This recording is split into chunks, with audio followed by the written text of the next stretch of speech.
Hello, welcome to Daily Hope. My name is George Negrete.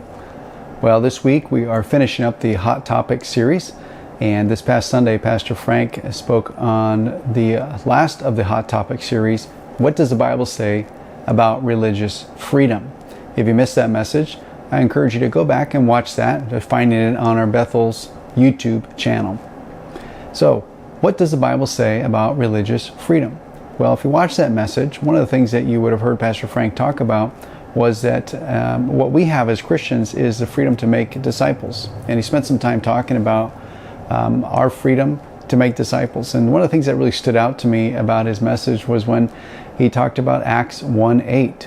In Acts 1:8, we see, or we read Jesus making a promise to us that he's going to give us the freedom or the power to be able to make those disciples. And so that stood out to me because when I thought about the Constitution and the right that it gives us legally to live out our religion separate from the government making their own religion, it made me think about Acts 1:8 and that's the spiritual freedom that we've been given by Jesus. Let me read Acts 1:8 to you. It says, and this is in the NIV, it says, "But you will receive power when the Holy Spirit comes on you, and you will be my witnesses in Jerusalem and all Judea and Samaria and into the ends of the earth." The power that Jesus has given to us as his followers to make disciples came from the Holy Spirit. Something that we were not able to do on our own before, we can now do because of the power of the Holy Spirit. That word power can be translated as enabling. It enables us to do something that we couldn't do on our own.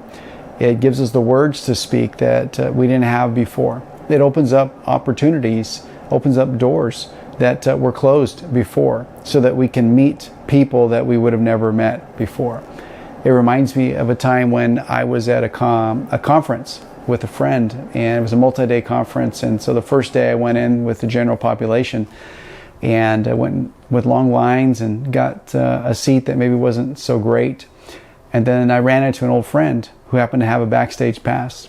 And so he invited me to go with him through a separate entrance. And I got preferred seating with him. And not only did I have a great seat, but I also got to meet people that I wouldn't have been able to meet previously with the other entrants and the other tickets. Because of my relationship with my friend, he opened up opportunities that I wouldn't have had on my own. And I was able to meet people that I couldn't have met before on my own. And that's what Jesus does for us with the power of his Holy Spirit. The Holy Spirit enables us to do things that we couldn't do on our own, helps us to meet people that we wouldn't have met on our own, and then gives us the words to speak so that we can make disciples. Because really, we can't force anybody to do anything, but God can give us the right words that we can speak that will touch people's hearts, and so that they would be encouraged to want to take that next step and begin a relationship with Jesus Christ. We have spiritual freedom because of the power of the Holy Spirit.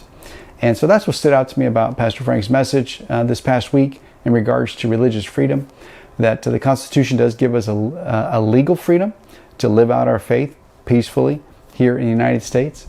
But long ago, Jesus gave us a spiritual freedom and the power to be able to make disciples through his Holy Spirit. I hope you've been encouraged today. God bless you. And this is Daily Hope.